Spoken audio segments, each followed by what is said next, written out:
During 1944, more than 51,000 Italian prisoners of war worked on American farms as part of the official program of the United States War Department.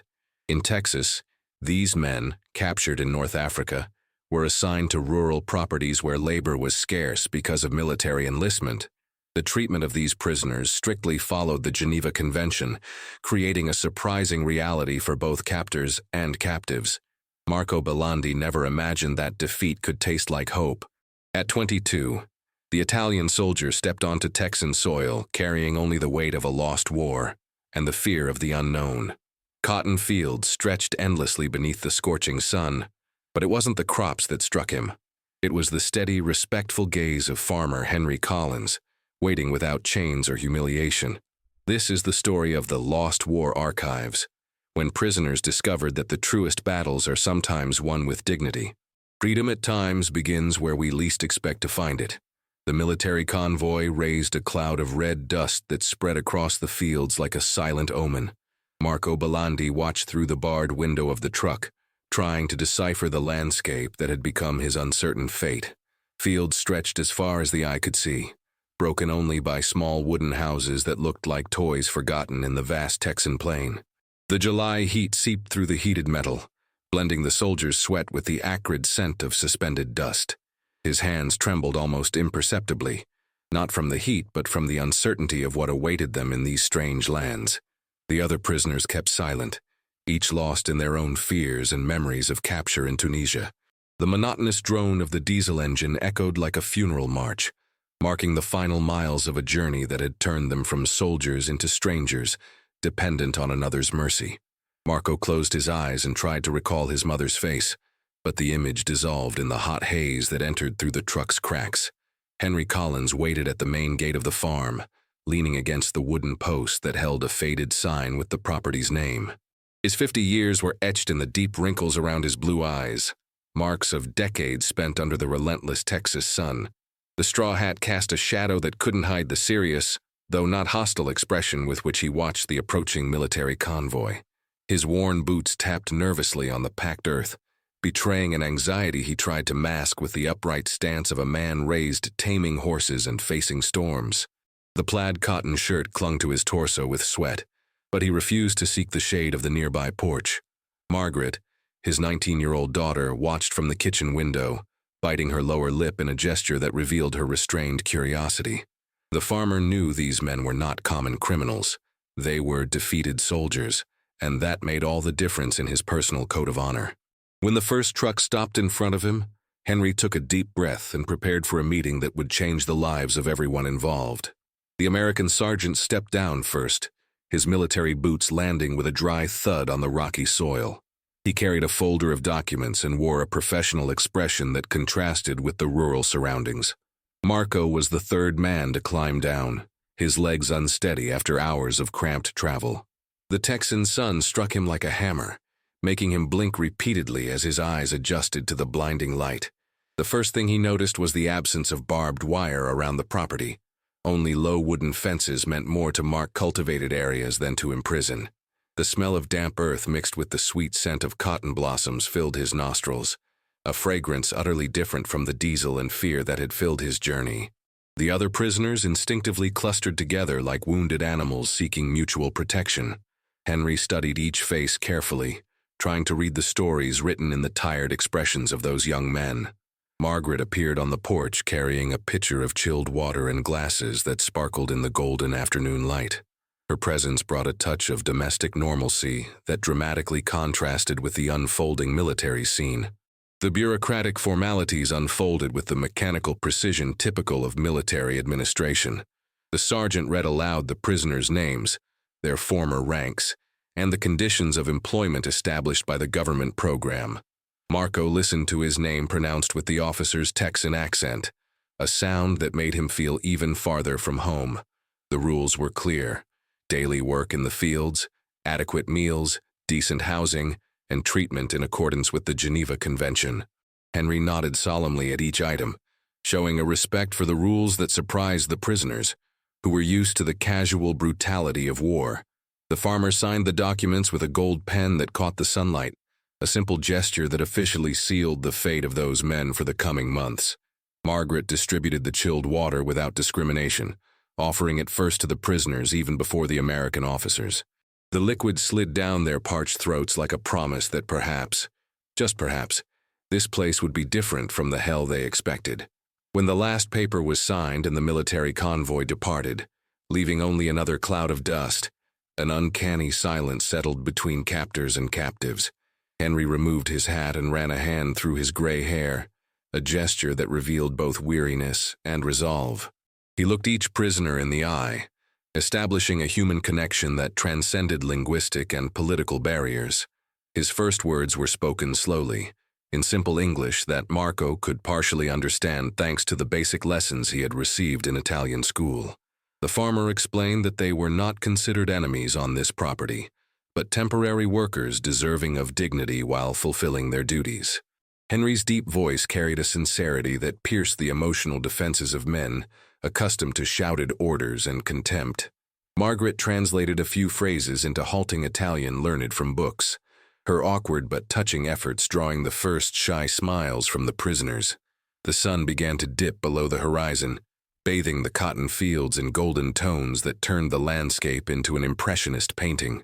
Henry pointed toward a cluster of clean, well-kept barracks, explaining that these would be their accommodations, not cells, but simple rooms with beds, mosquito nets, and space for personal belongings.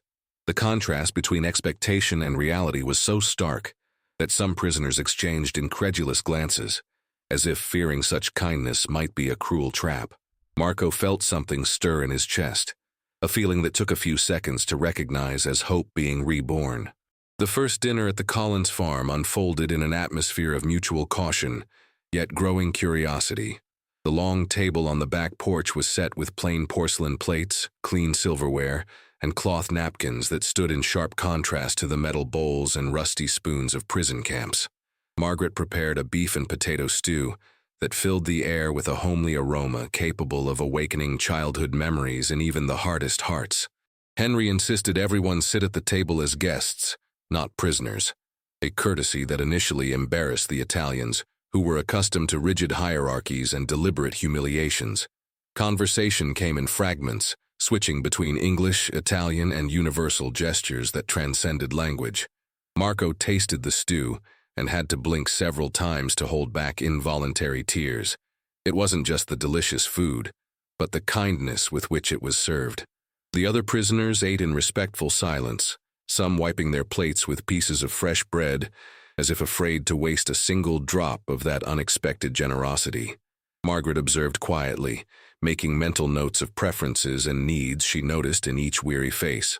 When Henry raised his glass of water and offered a simple toast to the dignity of all men, the entire table fell silent for a moment that seemed to stretch into eternity. That night, for the first time since his capture, Marco managed to sleep without dreaming of bombings. A man may lose a war, but he must never lose his humanity. The first dawn on the Collins farm brought with it a symphony of sounds completely new to ears accustomed to the thunder of artillery. Marco awoke to the crowing of roosters and the distant murmur of cows being milked, a rural melody that slipped into his dreams like a comforting lullaby. The golden light of the rising sun filtered through the simple cotton curtains, creating dancing patterns across the wooden walls of the barracks that had been turned into a decent dormitory. The smell of bacon frying in the main kitchen drifted toward them on the morning breeze, mingling with the fresh scent of grass dampened by dew. The other prisoners stirred in their narrow but comfortable beds, some still incredulous at the quality of the mattress and the cleanliness of the sheets. Marco rose quietly and walked to the small window, watching Henry Collins already at work in the corral, tending the animals with the same patience and care he had shown the night before. The reality of this place continued to defy every expectation he had carried from the war. There were no armed guards, no barbed wire, no constant tension of fear. Margaret appeared on the porch of the main house carrying a basket of fresh eggs, her blonde hair gleaming in the morning light, as she greeted the first prisoners emerging from the barracks. The domestic normalcy of that scene contrasted so sharply with his memories of battle that Marco had to lean against the window frame to process the transformation of his reality. Henry Collins organized the work with the natural efficiency of someone who had spent his entire life coordinating agricultural tasks. He divided the prisoners into small groups, considering not only their physical abilities, but also their personalities and the group dynamics he had observed during the previous night's dinner. Marco was assigned to cotton harvesting alongside 3 other Italians, a task requiring delicacy to avoid damaging the fibers and endurance to withstand long hours under the Texan sun. The farmer personally demonstrated the proper technique, his calloused hands moving with precision among the plants, as he slowly explained in English the care required. The rough texture of the cotton bolls felt strange beneath Marco's fingers, which were more familiar with the cold metal of weapons, yet there was something therapeutic in the repetitive rhythm of the harvest. The soft sound of fibers separating from the plants created an almost hypnotic soundtrack, interrupted only by the occasional comments of the other workers. Margaret appeared mid-morning carrying pitchers of chilled lemonade, a kindness that made several prisoners pause their work to watch her with sincere gratitude. Henry imposed no strict production quotas and shouted no orders like military officers. He simply worked alongside the men, demonstrating by example that labor held value and dignity. The absence of hostility was so striking that some prisoners began softly singing Italian songs as they worked, their voices blending harmoniously with the natural sounds of the farm. During lunch served under the generous shade of a century-old oak tree, the first real conversations began to sprout between captors and captives. Margaret had studied basic Italian in school and could form simple sentences that drew amused smiles from the prisoners whenever she mixed up verb conjugations. Marco, who spoke a fragmented English learned before the war, naturally became an informal interpreter, translating jokes, stories, and even cooking recipes the men shared. Henry listened with genuine attention as Marco described the hills of Tuscany, the texture of volcanic soil, and the olive-growing techniques passed down for generations in his family. The food was simple but plentiful: ham sandwiches, potato salad seasoned with fresh herbs, and generous slices of watermelon that dripped sweetly down their sweaty chins. The farmer asked about the prisoners' families, their former professions, and their dreams for after the war, treating them as individuals with their own stories, rather than as anonymous enemies. Margaret mentally noted the names of mothers, sisters, and sweethearts the men mentioned with longing, showing an empathy that transcended national borders. When one of the younger prisoners began to cry quietly while speaking of home, no one made a joke or showed impatience. Henry simply placed a hand on the young man's shoulder and offered paper to wipe his tears. The respectful silence that followed was more eloquent than any speech about humanity and compassion.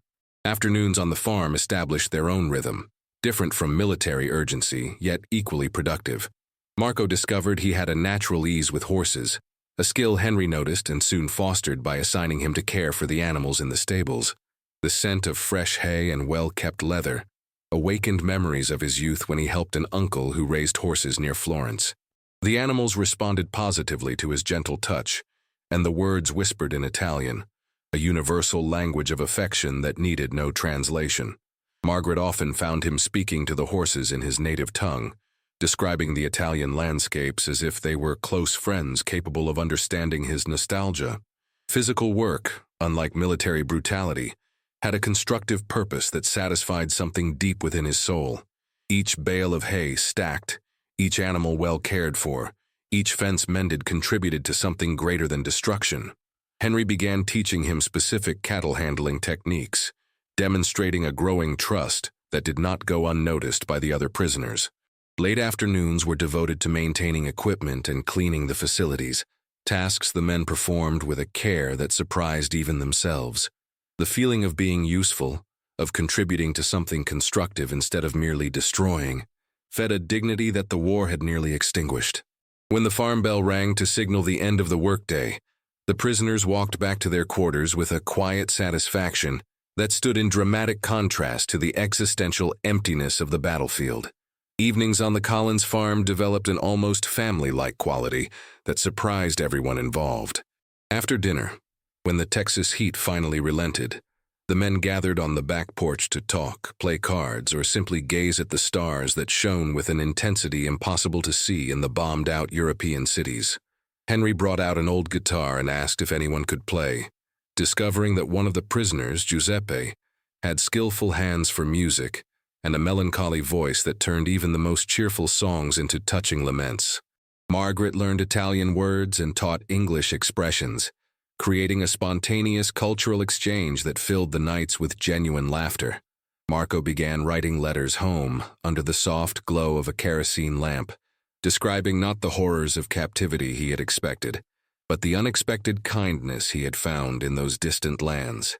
The conversations flowed naturally, from childhood memories to traditional recipes, from agricultural techniques to life philosophies that revealed the universality of human experience. Henry spoke about his wife, who had passed away 3 years earlier, how she loved to welcome guests and prepare hearty meals, while the prisoners shared stories of their own mothers and the foods they missed most. Giuseppe played Neapolitan melodies that made the men's eyes shine with restrained tears, songs of distant homeland and eternal love. When Margaret managed to sing a few verses in Italian, even with hesitant pronunciation, the emotion was so great that several men had to stand and walk to the edge of the porch to hide their tears. Those nights under the Texas stars were healing wounds they hadn't even known they carried, mending not only tired bodies, but also souls shattered by the brutality of war. The stars are the same in every sky. They remind us that we are all children of the same earth. By the 3rd month on the Collins farm, a transformation had unfolded that none of the prisoners could have predicted when they stepped off the military trucks on that scorching July day. One September morning, Marco woke to the familiar sound of birds and realized he hadn't dreamed of bombings in over a week. A quiet progress that marked the slow healing of invisible wounds. His muscles had adapted to farm work, developing a strength different from military tension, an endurance built through purpose rather than sheer survival. The scent of cotton fields in the final stage of harvest filled the air with a sweet, earthy perfume. He now associated not with captivity, but with personal rebirth. Margaret had become fluent enough in Italian to hold more complex conversations, and her frequent laughter during these exchanges brought a lightness everyone thought the war had stolen forever. Henry had begun including them in decisions about daily work, asking opinions on techniques and schedules, as if they were hired hands rather than government-assigned prisoners. Mutual trust had grown so much that some men were given permission to go alone to the nearby town for supplies, a privilege they understood as an extraordinary demonstration of faith in their word of honor. Giuseppe organized a small informal choir that sang while they worked, their Italian harmonies echoing across the Texas fields in a cultural fusion no one could have imagined possible. Henry's neighbors began visiting the farm with growing curiosity, discovering that the enemies were young, educated, hard-working, and surprisingly likable. The first heavy autumn rain in Texas created an enforced intimacy that deepened the bonds formed over the previous months. For 3 consecutive days, outdoor work was impossible, confining everyone to the main house where Margaret prepared hot chocolate and Henry brought out board games saved from his youth. Marco discovered a talent for chess, consistently defeating the farmer in matches that stretched for hours, while the rain drummed a hypnotic rhythm on the tin roof. Conversations ventured into more personal territory. Henry spoke of his loneliness since his wife's death, how the farm had become too big for 2 people and too small for his dreams. Margaret confessed her frustrations with the limited life of the countryside, her dreams of studying languages at university, and traveling the world she knew only through books. The prisoners shared not only the obvious homesickness, but deeper fears of what they would find when the war finally ended. Destroyed families, bombed-out cities, a country in ruins that would need rebuilding. Giuseppe played the guitar with extraordinary delicacy, his melodies providing an emotional soundtrack for confessions never before voiced. The smooth wood of the dining table under their hands became familiar during long card sessions, where they wagered with dried beans and laughed at jokes that worked in any language. Henry brought out old photo albums, showing the farm in different eras, his young wife smiling beside prize-winning horses, baby Margaret crawling among chickens. The intimacy of these moments created a temporary family that transcended nationalities, ideologies, and the circumstances of war. When the rain finally stopped and they returned to the fields, something fundamental had shifted. They were no longer strangers working together out of necessity, but people who genuinely cared for one another. Margaret began teaching Marco how to cook traditional American dishes, while he returned the favor by sharing recipes from his region of Italy, adapting them to ingredients available in Texas. The farmhouse kitchen became a laboratory of culinary fusion, where tortellini met Mexican spices and Texas chili gained a touch of Italian basil. The aroma of these gastronomic experiments filled the house with a domestic joy Henry hadn't felt in years, reminding him of how his wife had loved hosting guests and trying new recipes. Marco discovered he had a deft hand for pasta, a skill inherited from his nonna, shaping pappardelle with the precision of a sculptor working marble. Margaret watched fascinated as he rolled the dough to an almost transparent thinness, his hands moving with a grace refined through generations of family tradition. Giuseppe added appropriate Neapolitan songs to each dish, creating a soundtrack that turned simple meals into cultural celebrations. The other prisoners took turns as assistants, peeling vegetables, seasoning meats, and learning techniques they would bring back to their own families when the war ended. Henry installed a larger table on the back porch to accommodate the growing gatherings, which now included curious neighbors and even the local church pastor, who initially came with suspicion and always left inviting the Italians to Sunday services. These communal meals became social events that strengthened not only the bonds within the farm, but also the prisoners' integration into the local community. When Margaret managed to prepare a perfect risotto on her own using Marco's taught techniques, the emotion in her eyes was so strong that he had to leave the kitchen to hide his tears, not of sadness, but of an unexpected, almost paternal pride for the young American who had become like a sister. Sundays on the Collins farm took on an almost sacred character, not just because of the rest from work, but because of the special quality of the moments shared. Henry established the tradition of morning walks along the property's boundaries, excursions that served both to inspect the grounds and to appreciate the natural beauty of rural Texas. Marco walked beside the farmer along trails that wound among century-old oaks, noticing how Henry knew every tree, every fence, every small stream that crossed his land. The rough texture of the oak's bark beneath his hands brought back memories of walks with his father through the Tuscan hills, moments of contemplative silence now recreated under unimaginable circumstances.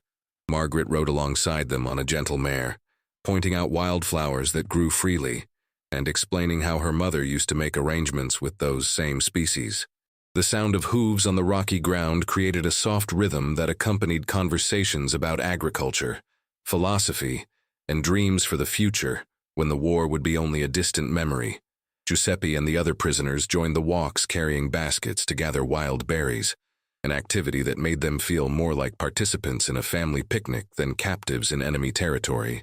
Henry told stories of how his grandfather, an Irish immigrant who had arrived in Texas with nothing but determination and dreams, had founded the farm, parallels to the Italians' current experience that were impossible to miss. Sunday afternoons were dedicated to equipment maintenance and small improvement projects Henry had planned for months, but had never had enough labor to accomplish. Marco revealed unexpected carpentry skills, building a new fence for the corral, with a precision that impressed even the most experienced neighbors. When the sun began to set, painting the fields in golden and orange hues, everyone gathered on the porch for the special Sunday dinner, a meal that combined American and Italian traditions in a celebration of friendship that transcended national borders. The approach of winter brought subtle yet significant changes to the farm's routine, adaptations that revealed just how deeply the prisoners had become woven into the life of that Texas property. Henry began preparations for the colder season, a time requiring repairs to structures, organization of supplies, and planning for the next spring's planting. Marco naturally took on responsibility for the stables, developing a morning routine that included not only feeding and exercising the horses but also checking their health and conditioning them for the lower temperatures ahead. The steam rising from the animals' nostrils on cold mornings created ghostly clouds that danced in the chilled air, a visual spectacle he never tired of watching.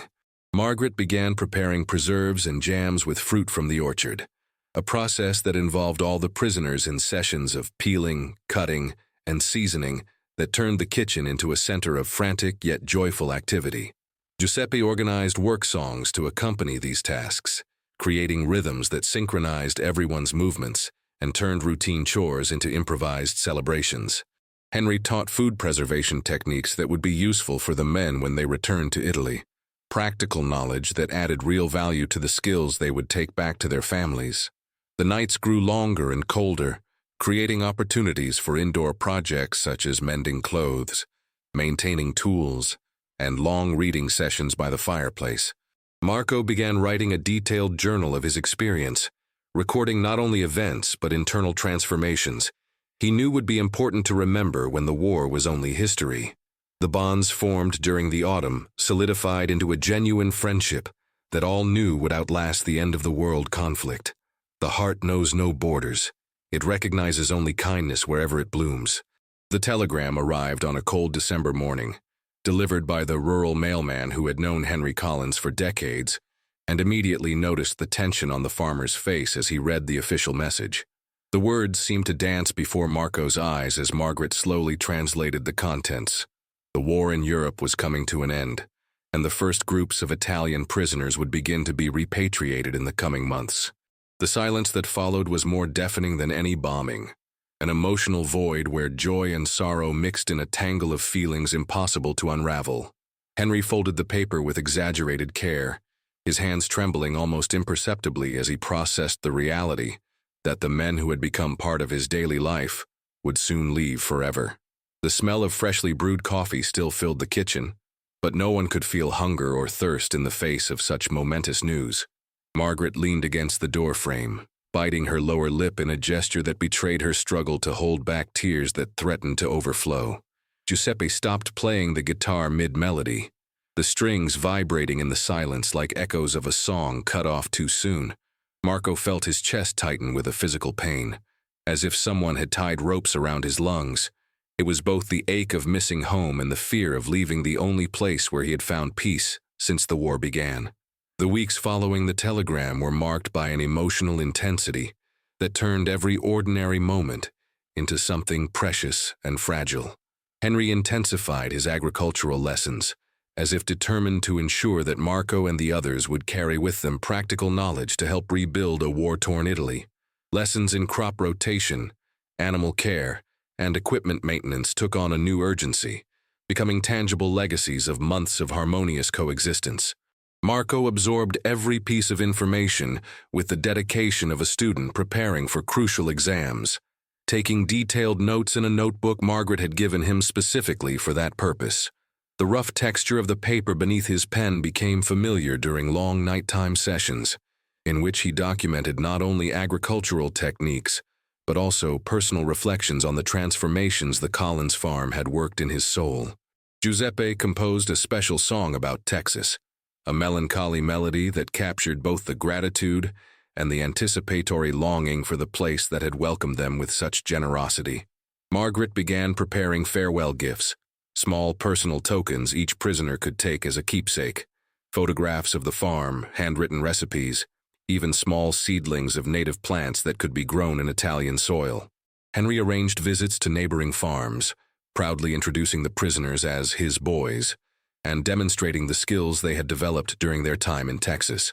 Meals took on a ceremonial quality, each dinner treated as if it might be the last, with conversations that stretched late into the night, as everyone resisted ending moments they knew were numbered.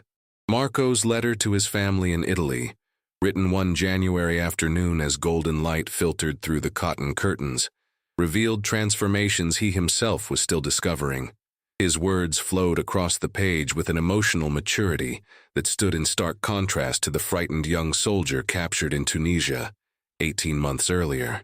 He described not only external events but inner changes, how he had learned that enemies could become family, how farm work had healed wounds he hadn't known he carried, how American kindness had restored his faith in humanity's fundamental goodness.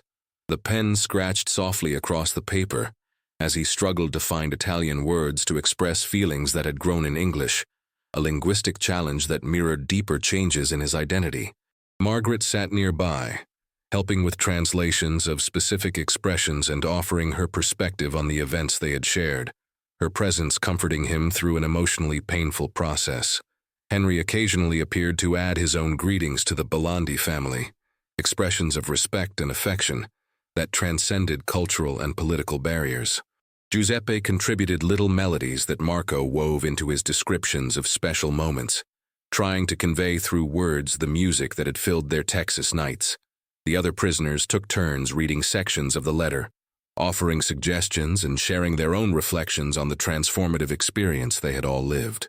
The letter grew into a document of dozens of pages, a detailed chronicle not only of personal events, but of an extraordinary experiment in humanity that had succeeded beyond the most optimistic expectations. When it was finally sealed and sent, Marco felt as though he had closed a crucial chapter of his life, preparing for a new one he could not yet fully imagine. The final preparations for departure created an atmosphere of frantic activity, mixed with a growing melancholy that affected everyone on the Collins farm. Henry organized a farewell party that involved the entire local community. Neighbors who had initially viewed the Italian prisoners with suspicion, but now considered them an integral part of rural Texas life. Margaret coordinated a banquet blending traditional American dishes with Italian specialties perfected over months of culinary experimentation, a gastronomic fusion that perfectly symbolized the cultural mingling that had taken place on the farm. The aroma of roasts mingled with Mediterranean spices and filled the house, creating a festive atmosphere that only partially masked the underlying sadness of the occasion. Giuseppe organized a final concert, where each prisoner contributed songs from his region of Italy, sharing a piece of their cultural heritage with the Americans, who had welcomed them so generously. Henry prepared handwritten certificates attesting to the skills each man had developed, documents that could help them find work in war-ravaged Italy. Marco received a special recommendation for work with horses, formal recognition of talents he had discovered only during his stay in Texas. Margaret organized a ceremony in which each prisoner planted a tree in the farm's orchard, creating a living memorial that would grow long after their departure. Tears flowed freely during the final speeches, expressions of gratitude and friendship that transcended linguistic and national differences. When the last guest left, and the house grew quiet, the reality of the imminent separation settled heavily over everyone. Henry, Margaret, Marco, and the others sat together on the porch under the Texas stars one last time, each lost in thoughts of how their lives had been permanently transformed by this improbable encounter between enemies who had become family. The morning of departure arrived with the typical cruelty of nature, bright and clear, as if mocking the human sadness unfolding beneath its indifferent sky. Marco woke before dawn, unable to sleep during his final night on the farm that had become more of a home than any place since his childhood in Tuscany. He walked one last time through the stables, stroking each horse and whispering farewells in Italian that the animals seemed to understand through the melancholy tone of his voice. The smell of hay and leather, scents he associated with months of satisfying work, filled his nostrils like a perfume of memories he would carry forever. Margaret prepared a special breakfast, but no one could eat much. Everyone pushed food around their plates as forced conversation tried to fill a silence heavy with unspoken emotion. Henry checked repeatedly to make sure each prisoner had all the necessary documents, their written recommendations, small farewell gifts, and addresses for future correspondence. Giuseppe carefully packed the guitar that Henry insisted he take, a gift symbolizing the music that had united hearts of different nationalities. The other prisoners moved like sleepwalkers, automatically completing final tasks while their minds struggled to process the reality of imminent separation.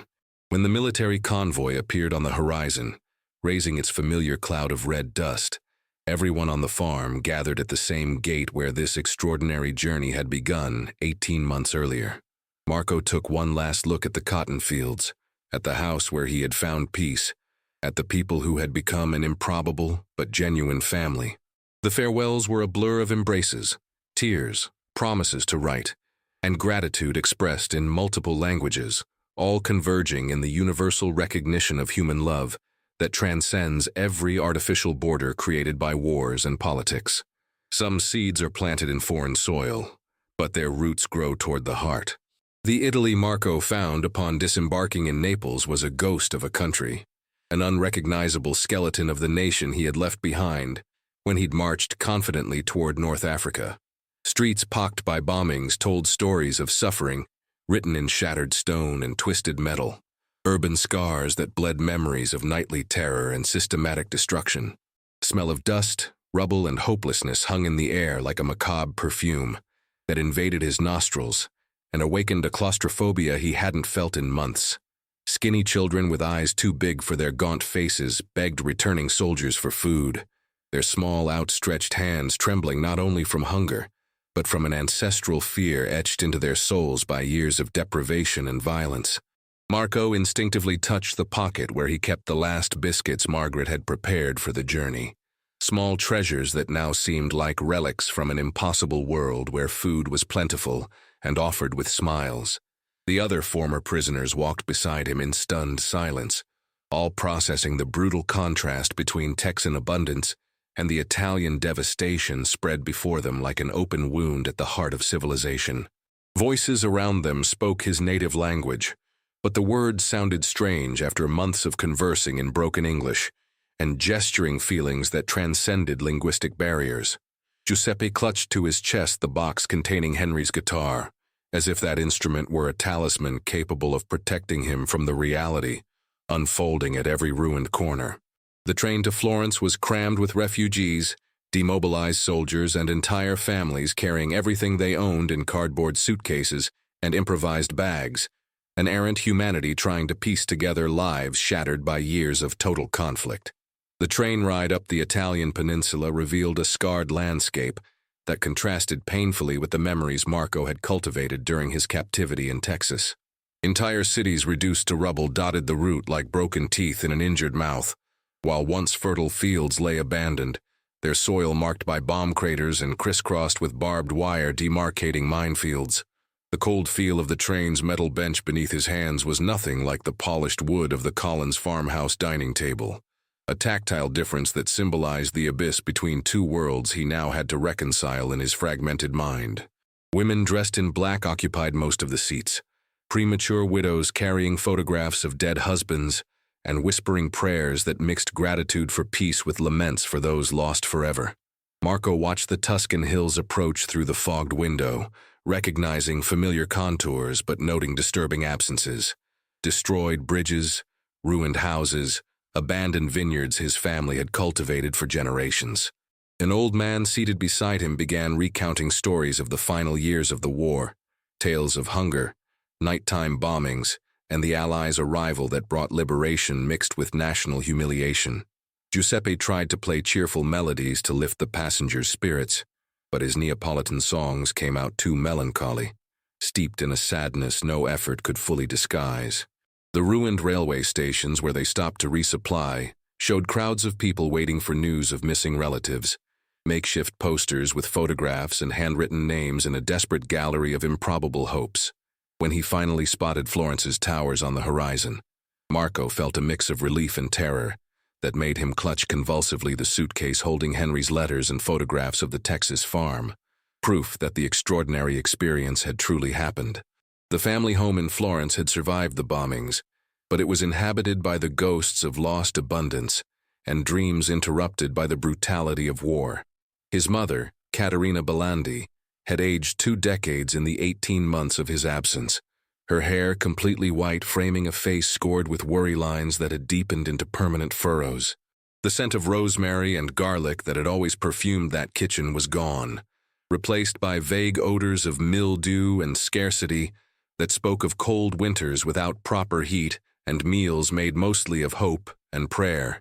She hugged him with a desperate strength that seemed to try to make up for months of sleepless nights imagining her son dead on some distant beach, her thin arms trembling with emotion accumulated over an endless period of uncertainty. Marco immediately noticed that furniture had been sold: the big dining table, his grandfather's oak sideboard, chairs that had witnessed decades of family meals now missing like teeth pulled from a mouth forcing a smile. His younger brother, Pietro, had grown up too fast. At 15, carrying adult responsibilities the war had dumped on the shoulders of children all across Europe. The family's small but productive country property had lain abandoned for 2 years. Workers were conscripted or fled, equipment confiscated by the army, vineyards left to the natural neglect that turned them into unproductive thicket. Caterina served a thin soup made from vegetables she managed to grow in the small backyard garden.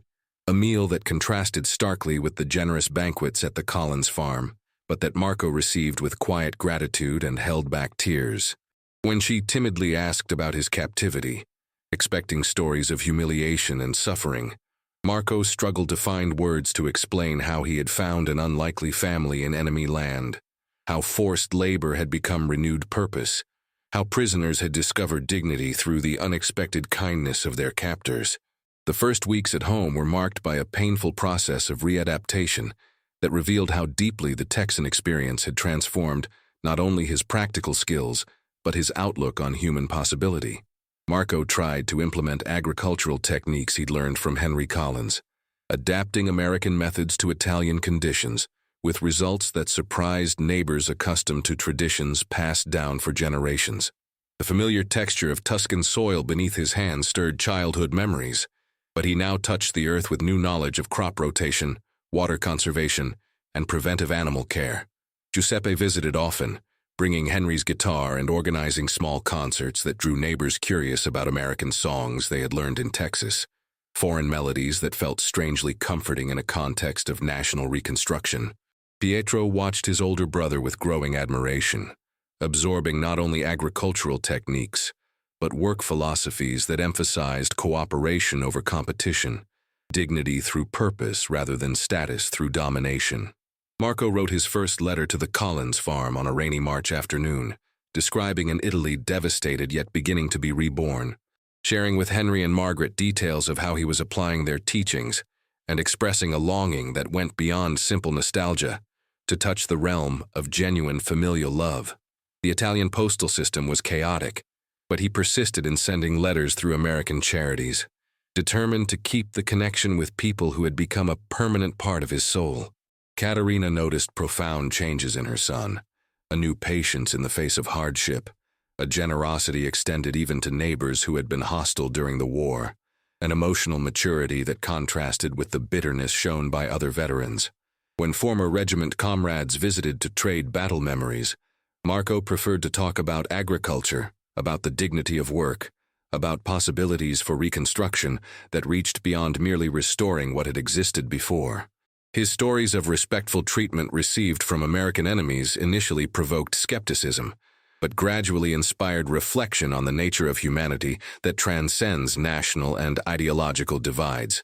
The spring of 1945 brought not only natural renewal, but concrete opportunities for Marco to apply knowledge acquired during his captivity in Texas in ways that benefited his entire local community.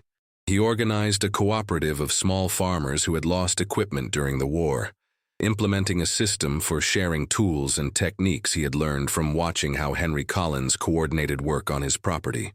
The sound of hammers and saws echoed across abandoned fields as young veterans worked together, rebuilding stables, repairing fences, and preparing land for crops that would feed hungry families in the coming months.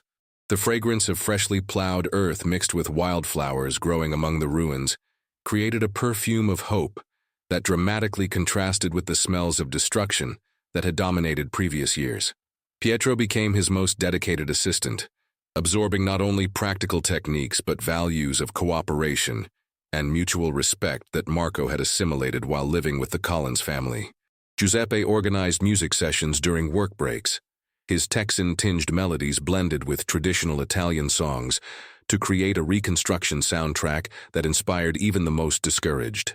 In one of her letters, Margaret had sent seeds of American plants, small treasures Marco planted experimentally in special beds, creating gardens that symbolized the possibilities of cultural fusion even after the war's end. Neighbors initially skeptical of American methods gradually acknowledged the superior results achieved through techniques that combined foreign innovation with local wisdom adapted to new circumstances.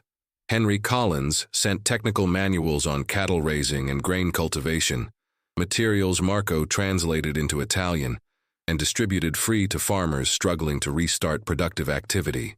The small cooperative grew to include dozens of families, becoming a network of mutual support that transcended the political differences that had divided communities during years of civil strife. When the season's first harvests exceeded the most optimistic expectations, Marco felt a deep gratitude, not only for the practical results, but for the confirmation that lessons learned in foreign soil could flourish back home when applied with love and persistence. The success of the cooperative initiatives drew the attention of local authorities and international reconstruction organizations, who recognized in Marco a natural leader capable of implementing economic recovery programs based on cooperation rather than destructive competition. Representatives of the Marshall Plan visited his property to observe innovative agricultural techniques and organizational methods, producing exceptional results in a war-ravaged region. Eager to replicate the model in other parts of rural Italy, the rough texture of the official documents he signed contrasted with the softness of the handwritten agreements he used to organize cooperative deals, a tactile difference symbolizing his preference for personal relationships over impersonal bureaucracies. Marco turned down offers for government posts, preferring to continue working directly with farmers he knew personally and whose needs he understood through the shared experience of rebuilding after collective trauma. Giuseppe was hired by a local radio station for a weekly program, mixing traditional Italian music with American songs learned in Texas, building cultural bridges that helped communities process the transformations brought by contact with former enemies revealed as, friends. Pietro developed agricultural mechanics skills that made him indispensable for maintaining equipment donated by American organizations, applying preventive care principles Marco had learned from watching Henry Collins. Caterina began welcoming wives of other former prisoners who wanted to learn recipes their husbands had mentioned after returning from American captivity, creating social circles where women exchanged not only culinary techniques, but perspectives on forgiveness and reconciliation. Correspondence with the Collins farm remained steady, each letter bringing news of Italy's reconstruction progress and expressions of gratitude that went beyond mere thanks to reach the realm of familial love that geographic distance could not diminish. When Marco received Henry's formal invitation to visit Texas with his entire family as soon as finances allowed, he kept that letter as a treasure representing future possibilities of reunion among people who had discovered a shared humanity beyond the artificial borders created by political conflicts. The photographs of the Collins farm hanging on his wall became a daily source of inspiration, visual reminders that human dignity can bloom even in the most unlikely circumstances when nurtured with mutual respect and shared purpose. True victory isn't in defeating enemies but in transforming them into family.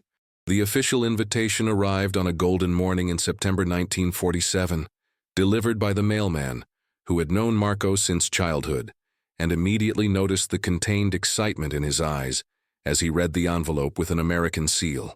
Henry Collins had organized a cultural exchange program sponsored by veterans organizations that would allow Marco, Giuseppe, and 2 other former prisoners to return to Texas for 6 months to share agricultural knowledge and strengthen bonds of friendship forged during wartime. The letter was written in Margaret's familiar handwriting, now 23 and a graduate in education, explaining how the farm had thrived using Italian cultivation techniques Marco had taught during his previous stay. The scent of American paper, different from the rough fibers used in post-war Italy, stirred such vivid sensory memories that he had to sit down to process the flood of emotions the text provoked. Giuseppe came running with his own letter, hands trembling with excitement as he read that Henry had acquired a used piano, specifically so he could continue developing the musical talents that had charmed the Texas community years earlier. Pietro, now 18 and made a serious young man by premature responsibility, watched his older brother with growing curiosity as Marco explained the opportunities the invitation represented, not only for him personally, but for agricultural techniques that could revolutionize Italian farming when properly adapted. Caterina held the letter with reverence, touching each word as if it were a sacred relic, her expression revealing the conflict between joy for her son and fear of losing him again to distant lands. The possibility of reuniting with people who had become spiritual family created an anticipation so intense that Marco could hardly focus on everyday tasks, his mind constantly traveling across the ocean to imagine what it would be like to embrace Henry again, to see a grown Margaret, to share reconstruction stories both had undertaken on separate continents.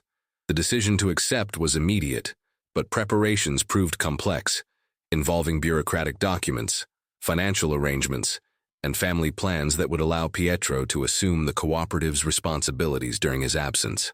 Evenings filled with planning sessions where they discussed not only the practical aspects of the trip, but hopes and fears about reuniting with people who held a unique place in their hearts. More than friends, less than biological family, something entirely new in Marco's human experience.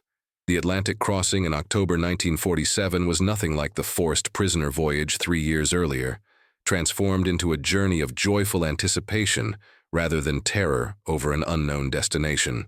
Marco stayed on deck watching the waves break against the ship's bow, remembering how those same waters had once separated enemies and now served as a bridge between chosen families that transcended nationality. Giuseppe organized nighttime concerts for fellow passengers, his Italian melodies blended with American songs, to craft international soundtracks that perfectly symbolized the cultural fusion their lives embodied. The smooth feel of the polished wooden railing under his hands was soothing and reassuring, nothing like the cold metal of military ships, a tactile difference that marked the transformation of his circumstances and outlook. Letters from Henry and Margaret were read over and over, each word examined for nuances about changes on the farm during the years apart, preparing him mentally to discover how people and places had evolved through a time of reconstruction. Other passengers included businessmen, diplomats, and scholars traveling to America on missions related to Europe's recovery, opening conversations about international cooperation that broadened Marco's view of post-war possibilities. Meals on board were abundant compared to Italian scarcity, yet he found himself constantly thinking of Margaret's home cooking, of porch-table conversations, of the Texas nights under the stars that had created a family intimacy, impossible to replicate in different circumstances. Giuseppe practiced daily on the piano in the main salon, preparing a special repertoire that combined Neapolitan classics with American country songs he had learned during captivity, creating unique arrangements that reflected the fusion of cultures in his soul. The coastline drawing nearer awakened anxieties about how he would be received, not as a prisoner in need of compassion, but as a free man returning to visit a chosen family in a land that had become his heart's second home. When they finally sighted the Statue of Liberty on the horizon, Marco felt an indescribable emotion blending gratitude, expectation, and the recognition that this journey closed a circle begun in unimaginable circumstances years before. Arrival at Dallas Airport was orchestrated like a family celebration, with Henry Collins waiting at the gate, holding a hand-lettered sign that read, "Benvenuti di nuovo, ragazzi." In hesitant Italian, Margaret had helped write. The farmer had aged gracefully, his hair now completely white, framing a sun-browned face that radiated deep satisfaction at seeing friends whose well-being had occupied his thoughts throughout the years apart. Margaret was unrecognizable. The shy 19-year-old had become a confident woman, whose bright smile lit the terminal when she spotted Marco and Giuseppe walking toward them. The familiar scent of Henry's aftershave mixed with Margaret's floral perfume created an olfactory atmosphere that transported Marco instantly back to nights on the farmhouse porch, dinner-table conversations, and family intimacy that had sustained his hope during the hardest periods of Italy's reconstruction. The hugs lasted whole minutes, physical expressions of gratitude and affection that words could not convey, bodies communicating through touch what letters could never fully express. Giuseppe practically danced with joy, his expansive nature finally free to show itself, after years constrained by the hardships of a devastated Europe. Henry had brought the farm's pickup truck, the same one they used for trips to town during harvest, a seemingly small but meaningful detail, a symbol of continuity and the permanence of bonds formed years before. Margaret chattered non-stop, describing changes on the farm, progress in her studies, and letters she had received from other former prisoners scattered across Italy, weaving a narrative bridge that connected their shared past with the rediscovered present. The drive to the farm unfolded in a mood of restrained celebration, each person absorbing how the others had changed, while taking in the miracle of being together again. Passing through the familiar gate, Marco noticed improvements Henry had made using suggestions sent in his letters. New stables, upgraded irrigation, gardens laid out according to Italian intensive cultivation principles. The main house was decorated with intertwined American and Italian flags, a symbolic hospitality that showed how this family had embraced a bicultural identity born of an improbable yet genuine friendship. The first weeks on the Collins farm revealed how deeply both sides had internalized the cultural lessons exchanged during their earlier time together, creating a unique fusion of American and Italian traditions that enriched everyone's lives. Henry had implemented crop rotation techniques taught by Marco, resulting in exceptionally productive harvests that impressed even the most experienced neighbors skeptical of foreign innovations. Margaret cooked Italian dishes with a skill to rival native cooks. Her lasagnas and risottos served at community dinners that drew families from across the county, curious about Mediterranean flavors adapted to Texan ingredients. The familiar feel of farm tools in his hands awakened dormant muscle memory, letting Marco slip back into work rhythms that had brought deep satisfaction during his productive period of captivity. Giuseppe was welcomed as a local celebrity, his performances in church and at social events building cultural bridges that demonstrated music's universality as a transcendent emotional language. Henry organized visits to neighboring farms where Marco could observe different American techniques and share Italian methods, creating knowledge exchanges that benefited the entire agricultural region. Margaret had learned enough Italian to hold complex conversations, enabling more nuanced communication about life philosophies, post-war perspectives, and dreams for a future that included ongoing international cooperation. Evenings on the porch regained their original magic, now deepened by the maturity and shared experience of rebuilding on separate continents. Neighbors who had once greeted the prisoners with suspicion now treated them as cultural ambassadors, arranging events where the Italians shared stories of Europe's recovery, and Americans explained the assistance programs helping in the reconstruction. When Giuseppe put on a special concert blending Italian music with American country, the audience rose in a standing ovation that celebrated not just individual talent, but the triumph of humanity over the artificial divisions created by political conflict. Marco wrote long letters to Pietro and Caterina, describing not only specific events, but the sense of completeness he felt when surrounded by people who understood sides of his personality. Even his biological family did not fully know. Intimacy forged in extreme circumstances that created bonds unique in human experience. The special project Henry had prepared as a surprise turned out to be a small house on the property built specifically for Marco to use whenever he could visit Texas, a permanent structure symbolizing the permanent place he held in that American family. The house was modest but carefully designed, incorporating elements of Italian architecture Margaret had researched in books, creating a space that honored Marco's cultural heritage while establishing his American roots. The smell of new wood mixed with fresh paint created an atmosphere of future possibilities, tangible promises that geographic separation would not prevent the continuity of relationships essential to everyone's happiness. Marco touched the walls with an emotion that transcended simple gratitude, recognizing the gesture as a declaration of familial love encompassing not only the present, but a commitment to a shared future. Giuseppe received a music studio in the main house's attic, a space to compose and practice during future visits.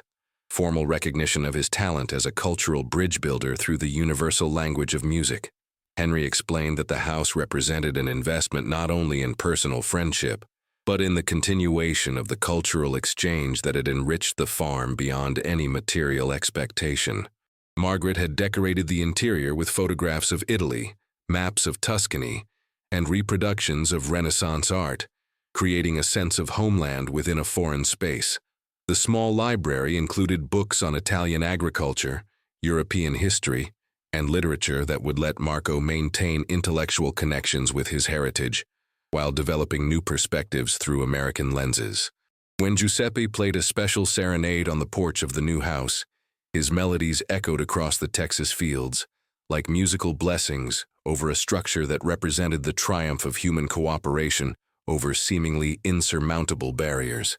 The dedication was celebrated with an elaborate dinner that included neighbors, the local pastor, and even representatives of the veterans organizations that had sponsored the exchange.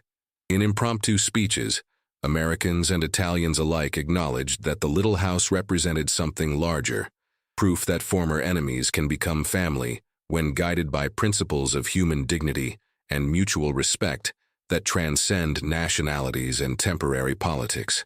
The final days of the visit were filled with activities aimed at solidifying bonds and creating memories that would sustain their relationships through the years of separation to come. Henry organized a special trip to showcase other sides of Texas, cities, universities, and museums that would broaden Marco's cultural perspective on America beyond the rural experience he knew so well. Margaret compiled a cookbook combining Italian and American recipes they had developed together, a practical gift that would allow Caterina to try dishes connecting the families across the ocean through shared culinary experiences. Giuseppe arranged an impromptu recording session to capture the music they had created over years of correspondence, melodies that embodied the fusion of Italian tradition with American innovation, preserved in a permanent form to share with families in both countries. The feel of the vinyl records beneath his fingers represented tangible proof of creativity, born from cultural exchange, artifacts that would carry emotional resonance far beyond entertainment value.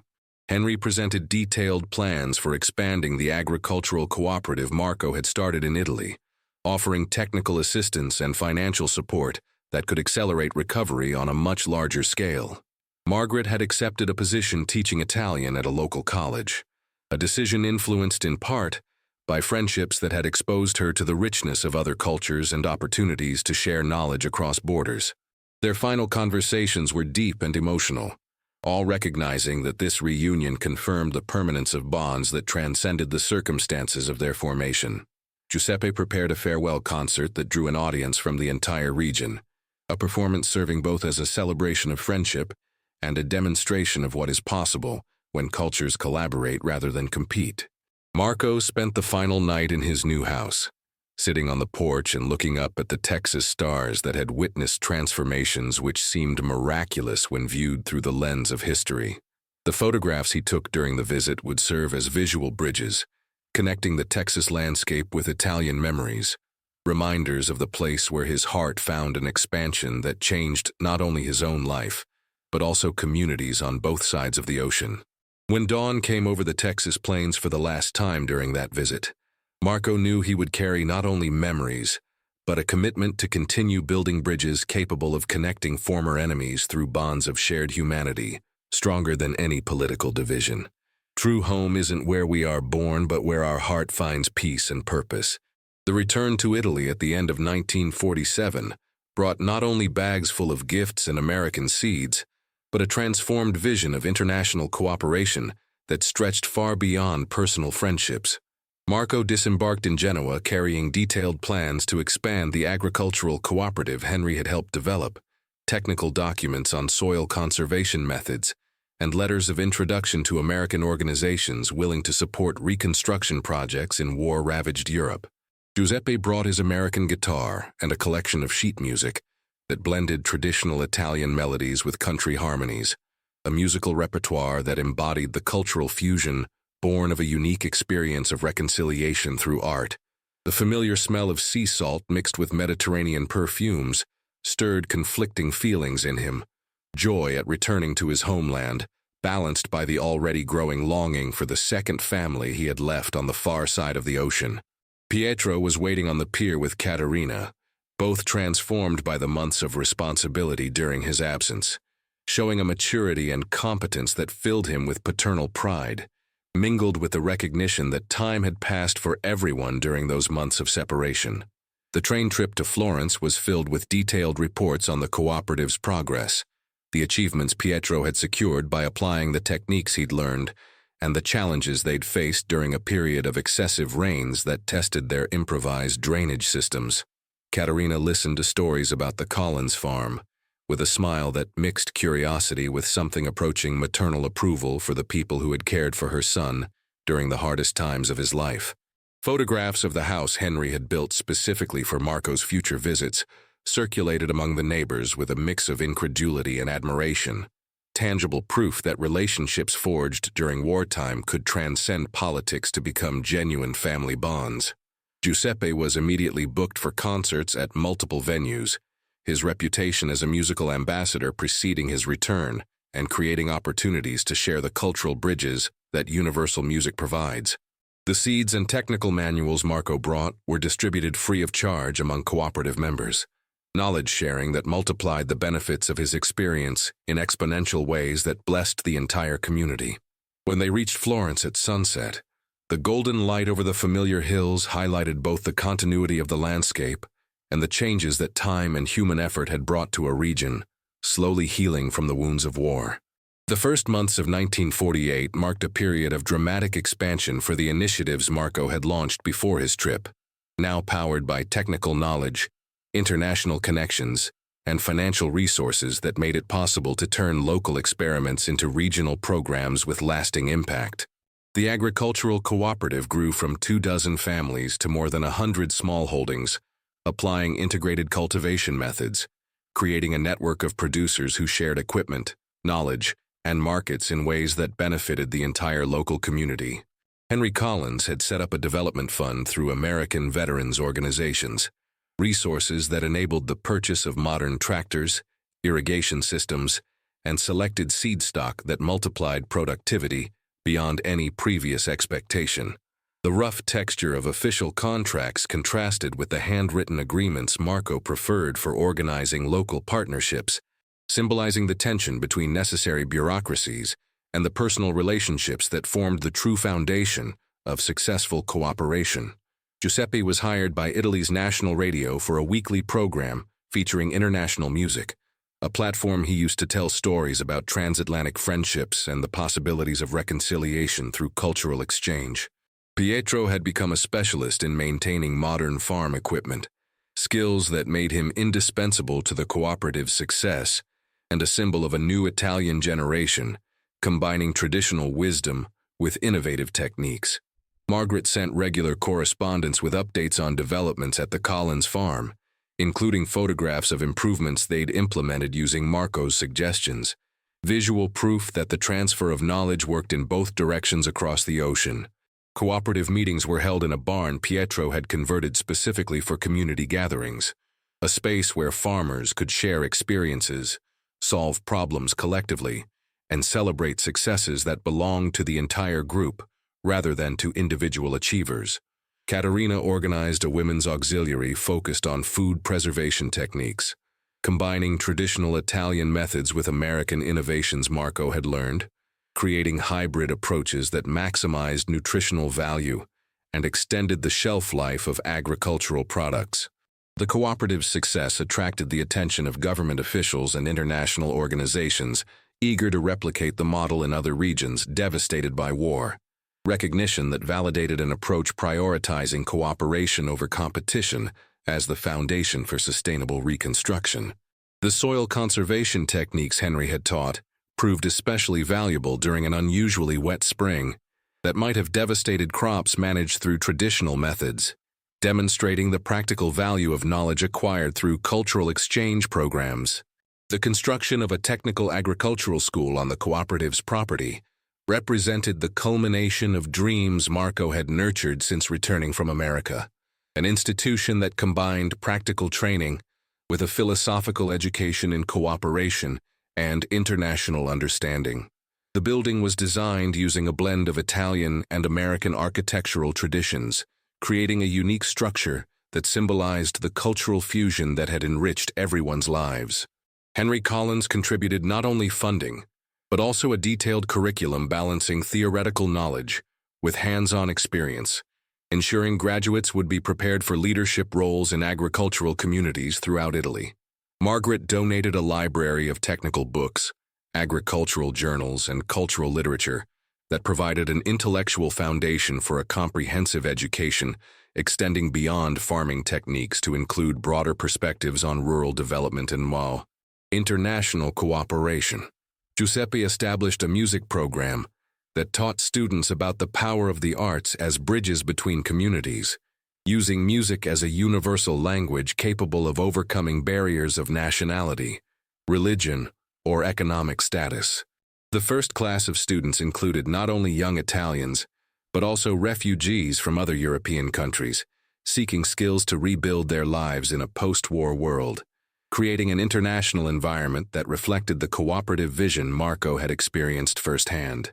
Pietro took on the role of practical instructor, teaching the maintenance of modern equipment and the application of innovative farming methods, a position that drew on skills he had developed during his brother's absence and validated his contributions to the family enterprise. Katerina organized a domestic arts program for students' wives, teaching food preservation, nutrition, and household management skills that would support farming families in comprehensive ways, addressing all aspects of rural life. As the school's graduates spread throughout Italy, they carried with them not only technical knowledge, but also a philosophy of cooperation and international understanding that they applied in their own communities, multiplying the impact of an original vision that had emerged from an unlikely friendship between former enemies. The success stories that began to reach Marco through letters from graduates proved that seeds planted through cultural exchange were taking root in ways that exceeded his most optimistic dreams, creating a legacy that would continue to benefit generations who had never experienced the horrors of war, but inherited the fruits of reconciliation that arose from its ashes. Pietro's marriage to Maria Rossi, the daughter of one of the cooperative's farmers, was celebrated as a symbol of the generational renewal, transforming not only individual lives, but the entire social fabric of a community that had survived the trauma of war to emerge stronger through cooperation. The ceremony combined traditional Italian wedding customs with American elements that Marco had described from attending Margaret's wedding through detailed letters, documenting every aspect of the celebration that had touched his heart with profound joy. Giuseppe composed a special wedding song incorporating melodies from both cultures, a musical gift representing the harmony achieved through a blend of traditions that had seemed impossible just a few years earlier.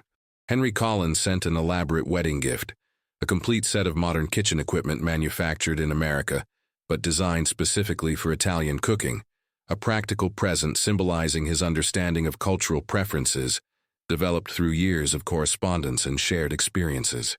Margaret contributed hand-embroidered table linens featuring patterns that combined Tuscan designs with Texan motifs, an artistic creation requiring months of careful work and representing her devotion to a friendship that transcended geographic separation.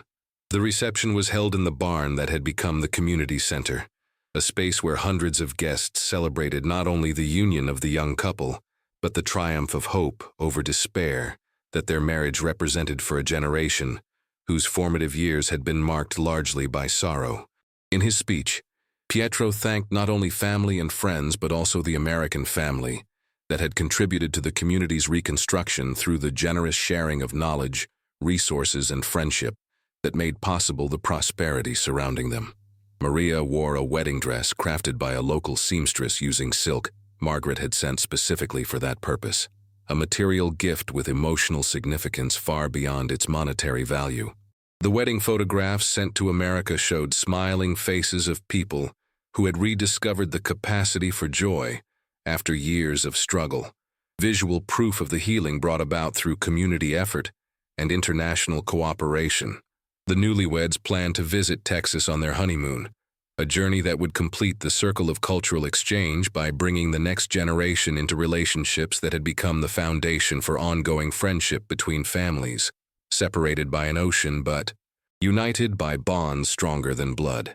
Speeches throughout the reception repeatedly expressed gratitude to the American friends who had shown, through actions, that former enemies could become family when hearts were opened to the possibilities of mutual understanding and respect. Margaret's letters announcing her engagement to a young university professor brought waves of joy mixed with nostalgic sadness that Marco struggled to process, as the reality of time passing and lives changing in natural yet emotionally challenging ways sank in. She described her fiancé as a man who shared her passion for education and international understanding, qualities Marco recognized as extensions of values their friendship had helped shape during her formative years. Giuseppe immediately began composing a wedding song for Margaret, a musical gift that would carry Italian blessings across the ocean to a celebration he longed to attend, but knew would be impossible given financial constraints and the family responsibilities keeping him anchored in Italy. Henry's letter accompanying Margaret's announcement expressed a mixture of pride in his daughter's choice and melancholy about the changes marriage would bring to a household accustomed to the Italian influences that had enriched their daily lives. Marco organized a special collection among cooperative members for a wedding present, handcrafted olive wood furniture made by local artisans using techniques passed down through generations, a gift that would bring a piece of Tuscan craftsmanship to Margaret's future home. Planning for Margaret's wedding created opportunities for extensive correspondence that rekindled intimate details of shared experiences, memories that had sustained their relationships through years of separation, and would continue to provide a foundation for enduring friendship, despite the changes marriage would bring. Pietro suggested a trip to America to attend the wedding, an idea that captured the family's imagination, but proved financially impossible given recent investments in agricultural expansion that required all available resources. Caterina began preparing special Italian foods that could be preserved and shipped to contribute to the wedding feast. Culinary gifts, allowing her to participate symbolically in a ceremony celebrating a daughter of the heart who had become an integral part of their emotional family. Giuseppe recorded a special version of the wedding song to be played during the ceremony, a musical message carrying Italian voices into the celebration through technology that made presence possible when physical attendance could not be.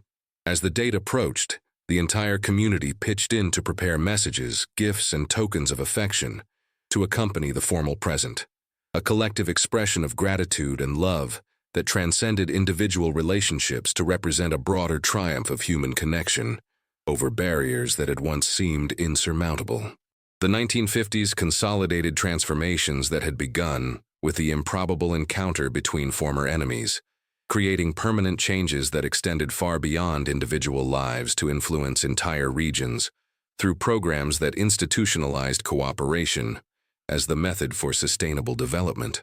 The Technical Agricultural School had graduated hundreds of students who carried cooperative farming methods across Italy, creating a network of communities applying principles of mutual aid and resource sharing that had proven successful in the original pilot project.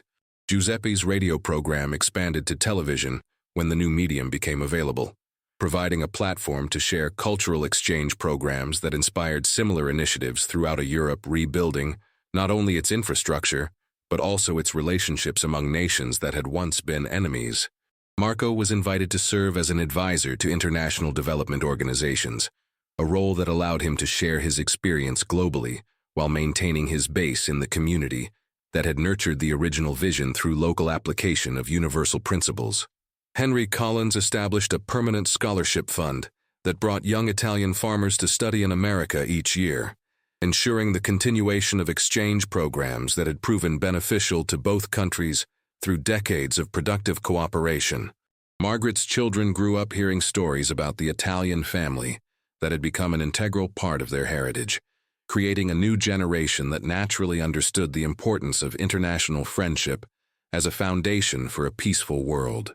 Pietro expanded the cooperative to include the manufacture of agricultural equipment, using designs that combined American efficiency with Italian craftsmanship, products exported internationally as symbols of successful cooperation between former enemies. The success of these initiatives drew scholarly attention from universities seeking to document and understand the factors that had transformed wartime animosity into a lasting friendship, producing tangible benefits for entire communities.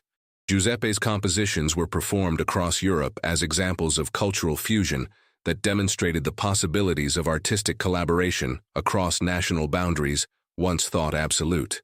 As years passed, the original relationships remained strong despite aging and changing circumstances, a testament to the depth of bonds forged through shared experiences that transcended temporary political divisions to touch the universal aspects of human nature.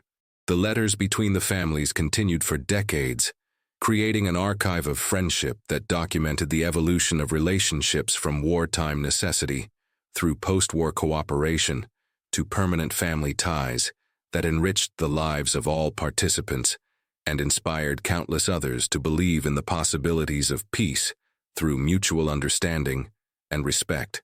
The most precious seeds are those planted by hands that were once enemies and are friends today. When Marco Belandi died peacefully in 1987, surrounded by family that included not only Pietro and his grandchildren, but also Henry Collins, who had traveled from Texas to be present during the final days of a friend who had become a brother through circumstances neither could have imagined in their youth. The historical archives documenting their extraordinary friendship were donated to universities that continue to study the phenomenon of reconciliation through human dignity preserved even during war. Giuseppe lived until 1994, spending his final years teaching music to refugee children who arrived in Italy seeking the same opportunity for a new beginning that he had found through the kindness of strangers who became family. His compositions continued to be performed across Europe as symbols of hope that emerged from the darkest periods of human conflict. Margaret, now Margaret Thompson, established a foundation that created sister city relationships between American and Italian communities, ensuring that the legacy of friendship between former enemies would continue to inspire future generations who never experienced the horrors of war, but inherited the benefits of peace, built through individual acts of compassion and understanding. The small house in Texas, built specifically for Marco's visits, became a museum that attracted visitors from around the world who wanted to understand how former enemies could become family through the recognition of shared humanity that transcends all artificial divisions created by temporary politics. True peace is not born from treaties signed in palaces, but from hearts transformed in fields where enemies learn to work